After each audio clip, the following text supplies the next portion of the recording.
거리두기 조정 방안에 대해서 말씀을 드리겠습니다. 오늘부터 중대본 회의에서는 3월 5일 내일부터입니다. 다중이용시설 운영 시간을 22시에서 23시로 1시간을 연장하기로 결정을 하였습니다.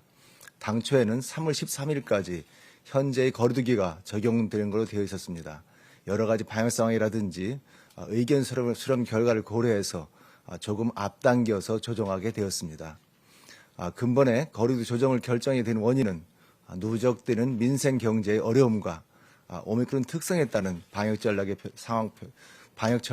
변화와 상황 변화, 여러 가지 각계 의견을 수렴한 종합적인 결과라고 말씀을 드리겠습니다.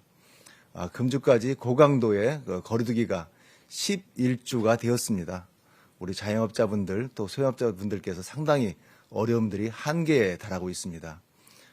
지난 거리두기 조정으로 1시간 영업시간 연장을 실시하였으나 누적되는 서민 경제의 어려움에는 부족하기는 턱없이 부족하다는 평가가 많이 있습니다.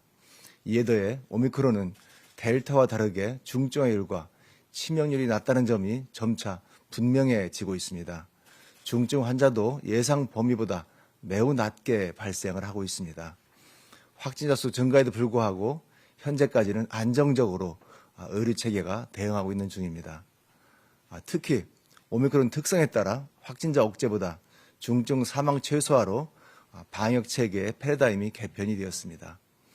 이로 인해서 고강도의 거리두기에 대한 불만도 날로 커지고 있었습니다.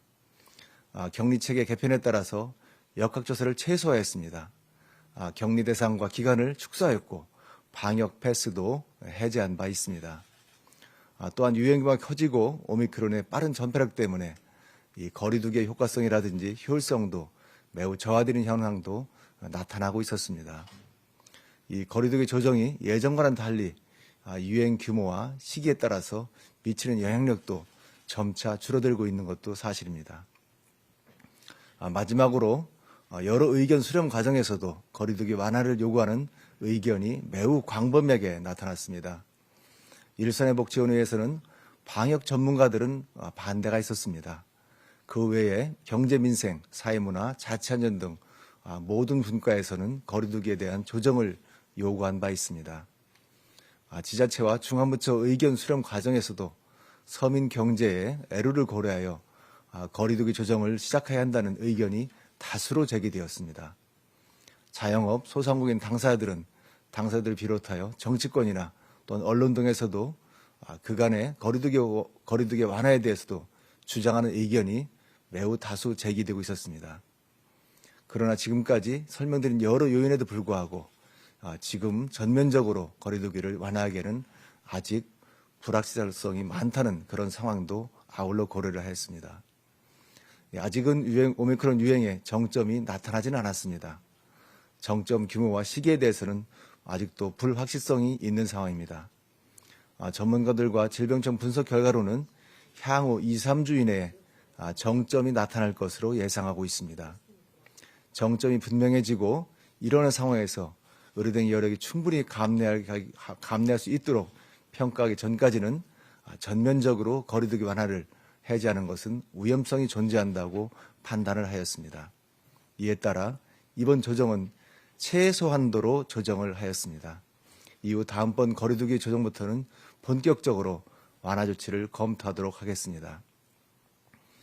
자영업 여러분들과 소상공인 여러분들의 요구가 큰 운영 시간에 대하여 1시간만 연장을 하고 그의 사적 모임이라든지 대규모 행사 제한에 대해서는 종전처럼 유지하는 것도 이러한 판단에 따른 것이라는 말씀을 드립니다. 이 자영업 소상인 분들께서는 이번 조정이 기대에 못 미치는 면도 있으실 겁니다. 여러 의견을 수렴하고 심사숙고 끝에 내린 불가피한 결정을 이해해 주시고 양해를 부탁을 드리겠습니다. 지금까지는 거리두기 조정 방안에 대해서 설명을 드렸습니다. 지금부터는 오미크론 대응 체계 전환에 대해서 말씀을 드리겠습니다. 병상 및 의료체계는 아직까지도 안정적으로 운영되고 있습니다. 중환자 전담 병상은 50.5%가 사용 중입니다. 중등동 병상은 45.3%가 가동 중에 있습니다.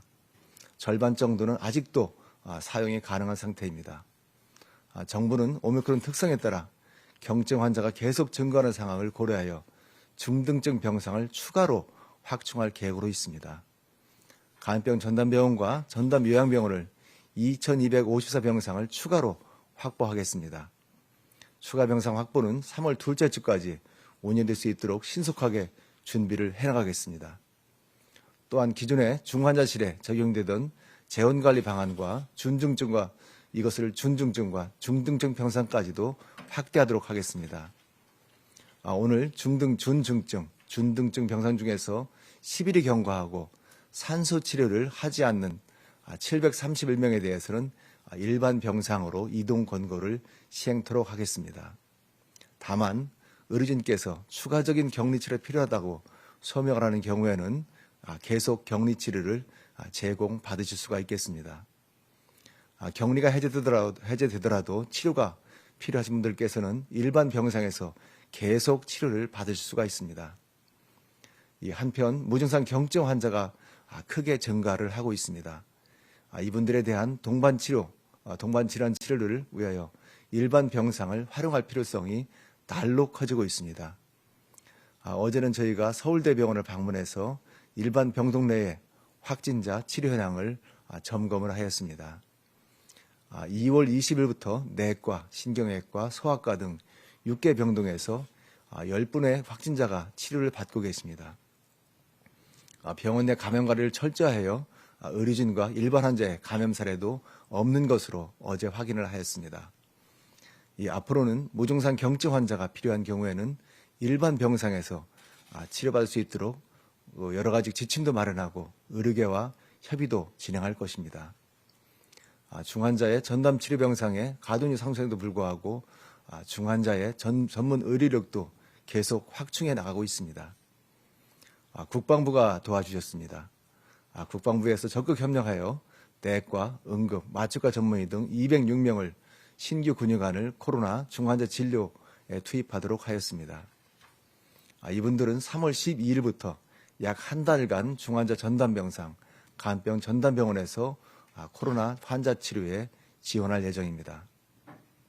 중증 환자와 중등증 환자의 입원 치료에 문제가 없도록 계속 의료체계를 확충하고 보완해 나가겠습니다.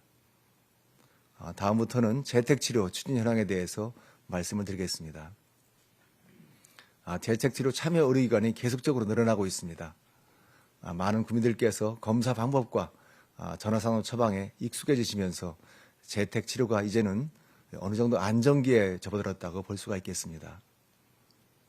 이틀 전 8개 시도에서 재택치료를 받고 계신 집중관리 환자 어르신들과 영상통화를 실시를 하였습니다.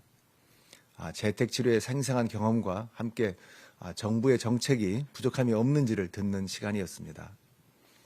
지금까지 재택치료 중에 가장 중요하고 국민께서 가장 궁금해하신 분은 건강관리, 즉 모니터링 부분입니다. 다시 한번 설명을 드리도록 하겠습니다.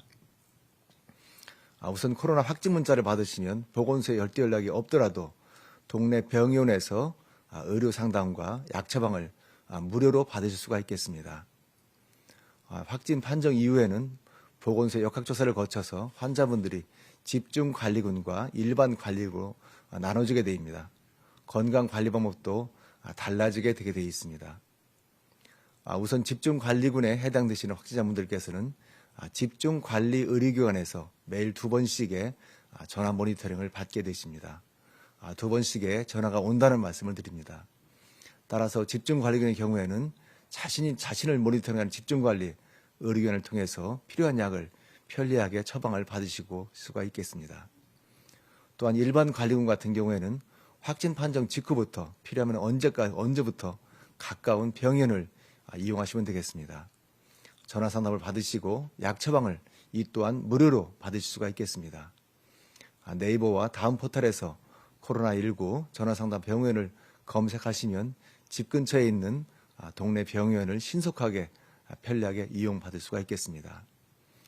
정부는 앞으로도 참여 의료기관을 계속 확대하고 환자분들, 보건소, 지자체와 지속적으로 소통하면서 재택치료에 불편이 없도록 정책을 마련하도록 하겠습니다. 정부는 앞으로 모든 총력을 다해 중증과 사망 피해 예방을 최소화하고 우리 국민들께서 일상회복을 좀 더 맞이할 수 있도록 최선의 노력을 다하도록 하겠습니다. 감사합니다.